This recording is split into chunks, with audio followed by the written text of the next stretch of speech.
ongoing investigation from the hit and run back in October in Hadley, which seriously injured a 13-year-old boy.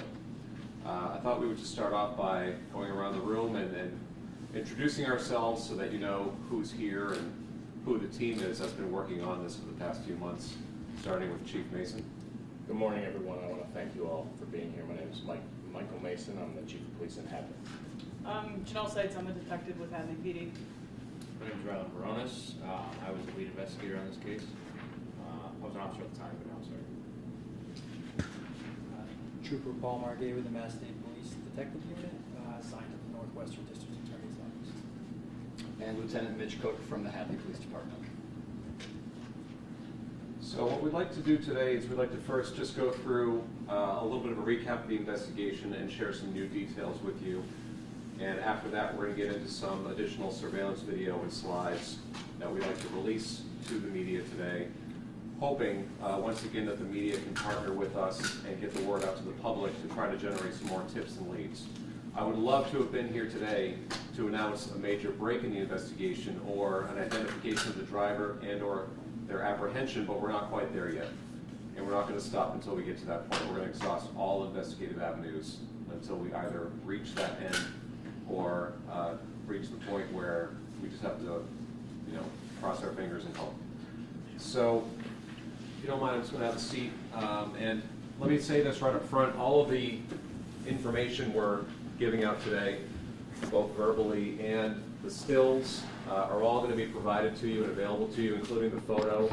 Images will be going over, so you don't need to be worried about getting I don't know if there's any glare on the screen or scribbling down everything that we have to say here. But let me just start off with recapping the timeline of events. So starting on the morning of October 11th, the Hadley Police and Fire Departments responded to Route 9 near Cumberland Farms for a reported pedestrian that had been struck by a motor vehicle, and the vehicle had fled the scene. Initial reports indicated that a white van had struck the pedestrian. Police quickly identified that pedestrian as actually a 13-year-old boy, a student at Hopkins Academy in Hadley. The boy was on his way to school that morning, and he had come to the northbound side of the crosswalk, activated the cross signal, and the lights above the crosswalk began to flash, warning motorists that they should be slowing down and stopping for a pedestrian in the roadway. The boy was actually operating an electric scooter while crossing Route 9 in the crosswalk in front of the Hadley Juvenile Court, or right near it. The white van which struck him was heading westbound, did not stop, did not slow down for the traffic signals, and the van's right side passenger rear view mirror struck the boy. The boy sustained a significant head injury. Several passers-by stopped, prevented traffic from continuing and potentially striking the boy again, and summons medical help. The boy was transported to a nearby hospital. He spent several weeks in the hospital, followed by a stint in rehabilitation, recovering from his injuries. Collected from the scene, this is information we had previously put out, was a passenger side view mirror, which actually broke off of the van when it struck the boy. The serial numbers on the van indicated that it came from a Ford Econoline van, likely from the years 97 through 06. And investigators believe that this side view mirror broke off from the impact when it struck the boy. So, starting that very morning, and when I say that, I mean literally in the seconds after the crash, in the minutes after the crash, I was at the scene with Lieutenant Cook, with other officers from Hadley Police, and we quickly recognized how serious of an incident this was. Members of the Northwestern DA's office, the Massachusetts State Police assigned to our office, as well as the Collision Analysis and Reconstruction Section, we've worked tirelessly on identifying this van in question because, unfortunately, for one reason or another, the driver did not stop. And there are indications the driver knew that he or she had struck somebody, and we'll get into that in a minute. Law enforcement has reviewed and collected surveillance video from dozens of local businesses and collected and reviewed dash cam video from some vehicles that were in the area, including a PVTA bus which was following the van for some period of time on Route 9. Unfortunately, none of those videos collected thus far show a clear image of the van's license plate, and that's due in large part to some particularly thick fog that blanketed the area that morning. However, based on the surveillance video collected to date, the following information about the van is known. The van is an extended cargo-style van with no side windows except for those on the driver and passenger side doors. The van appears to have a dent or some type of body damage to the passenger side rear quarter panel, which we'll see in a moment, and it may also be missing its front grille. The van has no roof racks, ladders, decals, or any other distinguishing marks that we can see. It does not appear to have been bearing a front license plate that morning. Either it was removed or fell off, or perhaps the van is from a state where front license plates are not required. And photos of the van allowed investigators to narrow the time range more likely to the years 2003 through 2006. In addition to those details about the van, investigators have also been able to patch together a timeline of the van's whereabouts both prior to and following the crash. Approximately 24 minutes before the crash, and Lieutenant, if you could just remind me the time that the calls first started coming in to Hadley Police that morning? 7 a.m. 7 a.m. sharp. Okay, so about 6:35 or so, give or take, the van was seen pulling into and then stopping in the parking lot of the Big Y located in Amherst. It backed in and parked for approximately 2 minutes between the Dunkin' Donuts and the Ginger Garden restaurant. Surveillance video shows the driver did not exit the van during that time frame. There's also a Bank of America ATM in that location. We even got some surveillance video from that ATM, and unfortunately it does not appear to show the driver exiting the van. The van then proceeded to loop onto Route 9 and University Drive area for approximately 10 minutes.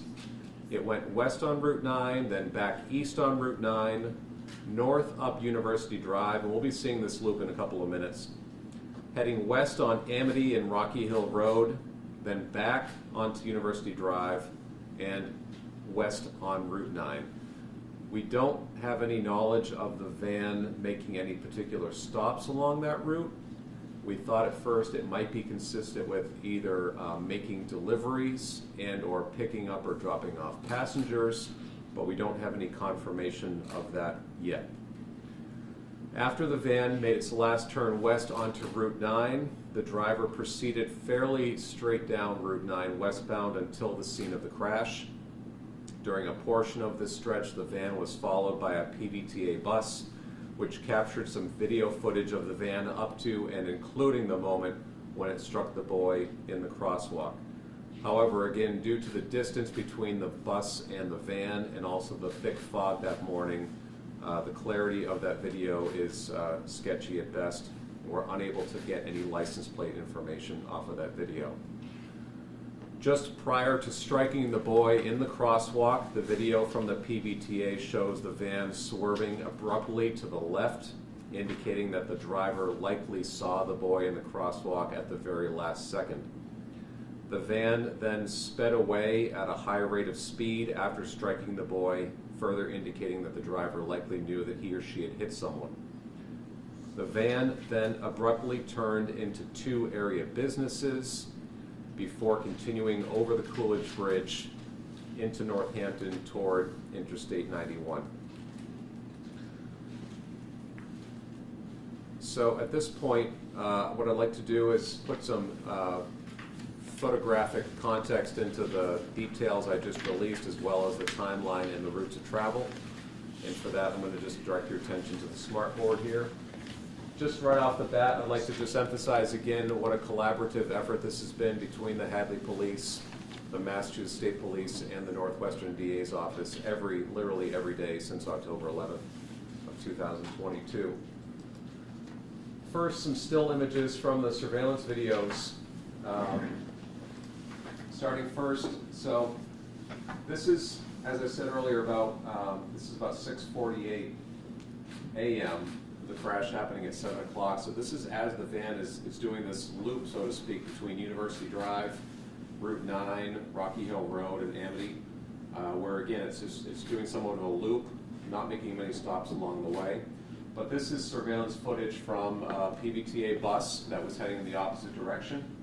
And it's black and white footage. You can see how thick some of the fog was in the area that morning. And when we zoom in on the white van, again, it seems to indicate that the van may be missing its front grille area, or at least have a very dark or blackened front grille area. And from what we can tell in this footage, as grainy as it is, there does not appear to be a front license plate on the van. This is after the crash. After the crash, the van appears to head down Route 9, turning left onto Bay Road, and then circling in, pulling into the parking lot of the Hampton Inn. Not appearing to stop, not appearing to pick up or drop off any passengers or make any deliveries. This appears to be, we believe, an evasive maneuver by the driver of the van, fearing that he or she may be being followed, or an attempt to avoid apprehension. Once again, when we zoom in on the photo of the van in this image here, there appears to be some type of deformity, possible damage to the right rear quarter panel of the van. After doing that loop through the hotel parking lot, the van pulls back onto Bay Road, goes up to the light, where's the T intersection with Route 9, turns left. This is an image of the van taken from some surveillance video, I believe from the Pride gas station. Yes. Okay. And the time on this shows 7:02 a.m., so literally just within minutes of striking the void. This is now footage, I believe, from the Exotic Auto Works on the corner of Route 9 and Cross Path Road. This again shows the van heading westbound on Route 9. Again, what's remarkable about this van, which is unfortunate for our investigation, it is so nondescript. There's really no significant detail or unique feature about this van, which has, I think, helped it just sort of blend in to the crowd. You see there's no writing, no decals, no roof racks, no ladders, no cargo door windows on either side. The only windows on the van are obviously the windshield, driver passenger side front door, and then the rear cargo doors. This is a different angle of the van as it continues heading west on Route 9 toward the Coolidge Bridge. Once again, no decals, roof racks, the only windows being on the rear cargo doors. So at this point, to give you some more visual context of the route of travel, I'd like to turn to Lieutenant Cook, who can narrate what we're going to be seeing in the next few slides here. Thank you. Now, can we help stand and pull out? So we'll do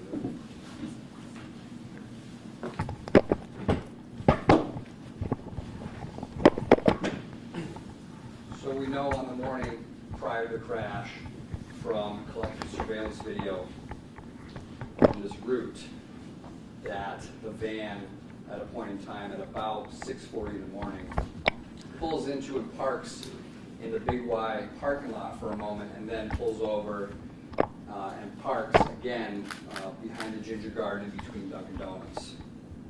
Parks there for a couple of moments, and then proceeds to pull back out onto University Drive, returning to Route 9, coming down to the intersection of Greenleaf's Drive where it makes a U-turn, returns to University Drive, and goes the entire length of University Drive back up to Amity Street, where the van then takes a left-hand turn.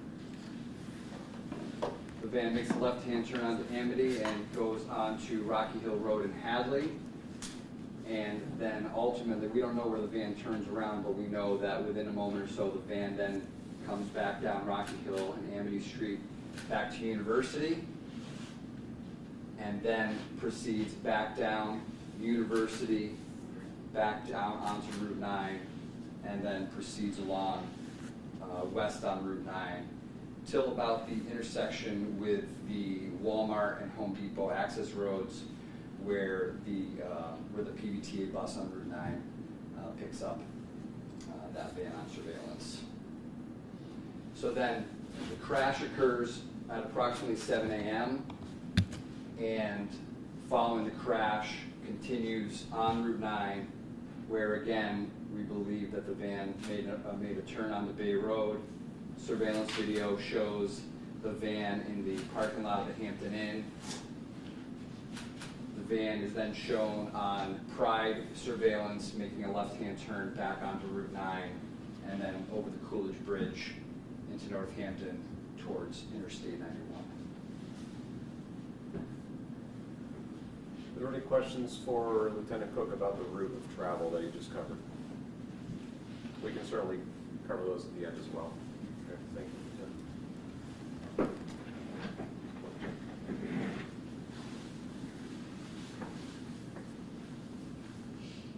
So, since the crash, the Hadley Police has received and investigated dozens of tips with the help of area police departments, also the Massachusetts Registry of Motor Vehicles. As I said a moment ago, unfortunately for this case, the white Econoline van is one of the most, if not the most, common style of work van on the roadways, and so far we have been unable to locate the van in question. We have ruled out dozens and dozens of vans, and that has included through photographic imagery from the Registry of Motor Vehicles, from physically going out into the field and tracking down vans and confirming that they were not the van in question. But investigators and the Northwestern DA, we remain hopeful that with this release of some additional information and images, and hopefully through the media's help in getting that information out to the public, that somebody may realize they know something about this case and come forward. Maybe it's one of the new images we're releasing today of the van. Maybe it's the route of travel. There may be somebody out there who knows why this van would have been in that particular area and been making that route of travel at that time of day.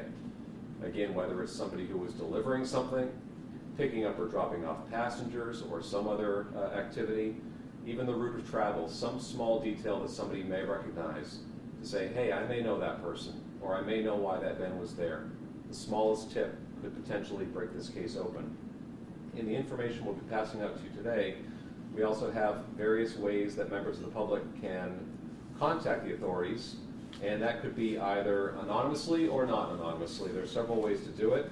We're encouraging folks who have information to contact the Hadley Police Department.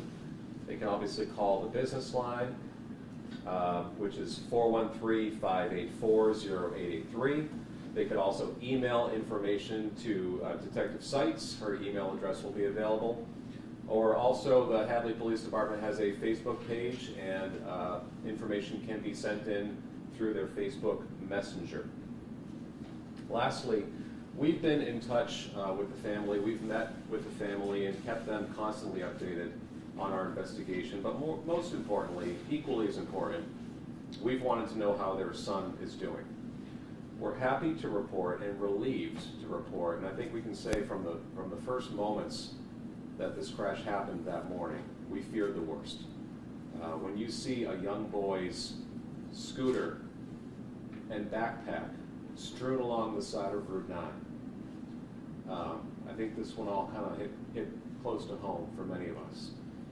So to sit here today and to say and happy to report that he's home with his family, that his rehabilitation is ongoing but it's promising, that he's doing well, that his parents can still tuck him in at night. You know, even if the driver of this van escapes apprehension, the worst didn't come to pass.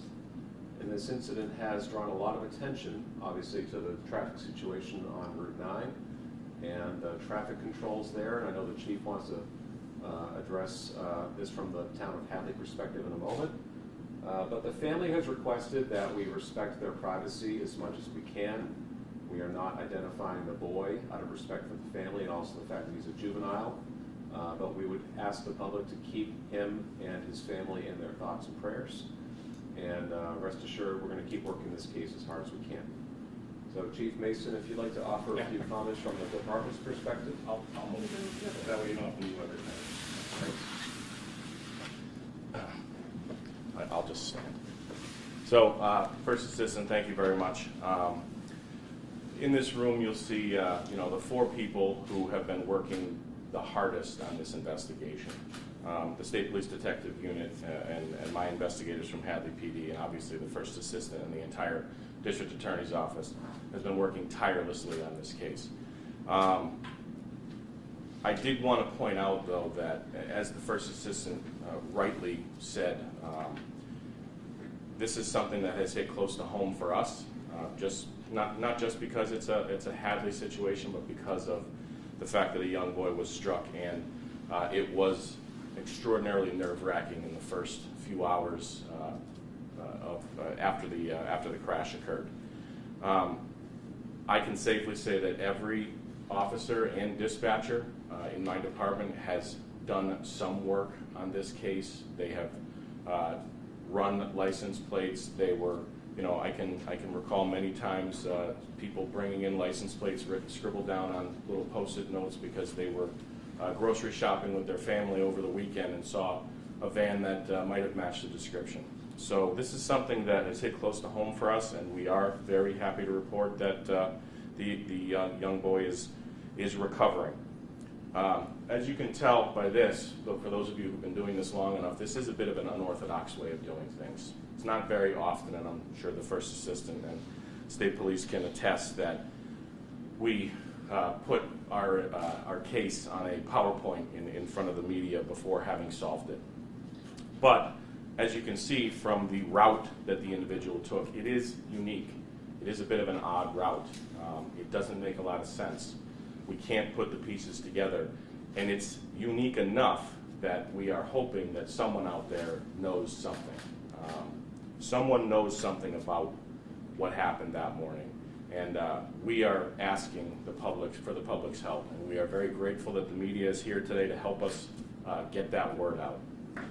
Without getting into too much detail about the actual site itself, because it doesn't have a lot to do with why we're here today, the town of Hadley, the Mass DOT, as well as Senator Comerford's office and State Rep Dan Carey's office have actually met this past week to discuss how to make that area safer.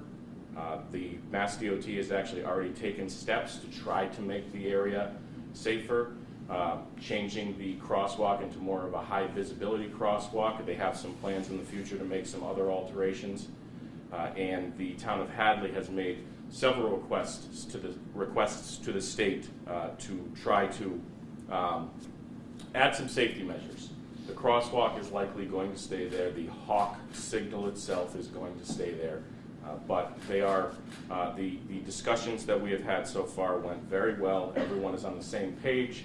We absolutely do not want something like this to happen again. So I have a little bit more information on that I could email to all of you afterwards, but that's where we're at right now, and I just want to say thank you to everybody for all your hard work on this case.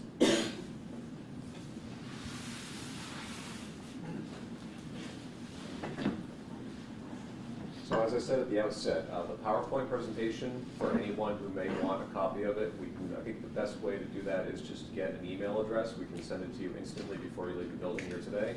You're free to use any and all of those images in the media if you'd like to get the word out. We'll also have the verbal information that I read off earlier. We have a timeline of events, which also details the timeline, the route of travel, and the characteristics of the van. That's also reduced to writing. And I believe there'll be a follow-up press release as well about today's information release. Are there any questions that any of you have at this time? You mentioned that someone might know something. Given the nature that this is an Econo vehicle, are you prepared that some business might know what happened here? It could be a business. It could be an individual. I think this is probably a vehicle that's more consistent with some type of business operation than just simply a private passenger vehicle, but you never know. Seen stranger things. So whether it's a business that knows something, a repair shop that knows something, a neighbor that knows something, Although the van is rather nondescript, the fact that suddenly you have a van missing its passenger side view mirror, I doubt the van is still driving around like that today. Every time I pass a van, I'm always checking for mirrors on both sides. But if it was repaired, somebody helped repair it. Somebody helped get that piece, put it on. Somebody absolutely knows something. We have no doubt about that. It's just a matter of coming forward, whether it's anonymously or not, and doing the right thing. I mean, if this van had just pulled over the moment this happened, it would be a completely different story. There would still be issues to resolve in terms of culpability and speed and whatnot, but it's the leaving the scene of knowing you've hit a human being, whether or not it's a boy, an elderly person, or anyone else. It's the leaving the scene which just seems so irrational. Maybe it was panic, maybe it was fear, maybe there was something else the person was trying to hide or cover up.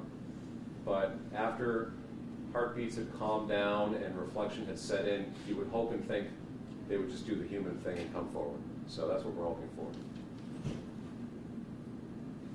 Are there any efforts underway to get higher resolution images, like where you might actually be able to see the license plate at the rear?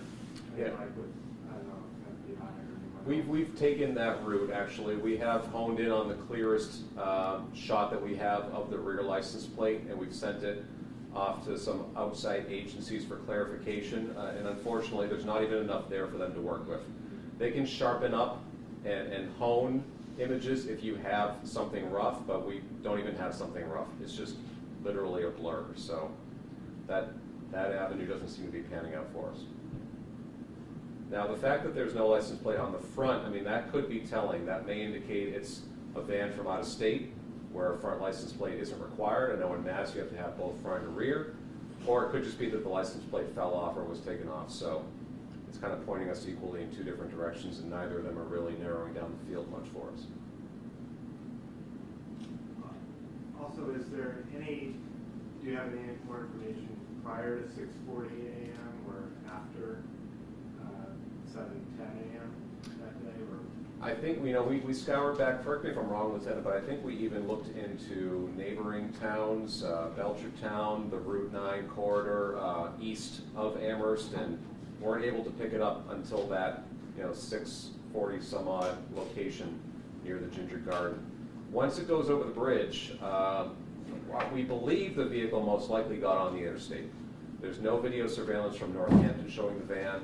Once it was on 91, there are some locations where we looked into whether or not there might be license plate readers that may have picked it up. Obviously, once you're on the pike, it may have been a different story, but we have scoured. We've had officers whose eyes are almost crossing looking at so many plates, and we don't have any hits to vans that match that description in that year. Anytime we did pick up a plate that was associated with a Ford Econoline van, we checked it out. We either went to see it, we checked through the registry, and unfortunately any potential match that we got has been ruled out at this point. Steve, what would you say to the driver now? Like, I'm assuming you're asking the public for help. What would you say to the driver? It's never too late to do the right thing. As we saw that morning, conditions, visibility was not good. This is something that perhaps could have happened to anybody, but leaving the scene is what made it worse. But it's never too late to do the right thing. Okay. Yes, sir. Can you speak to any especially useful tips you might have gotten? Anything that's pointed you or helped in the right direction, helped you advance this case?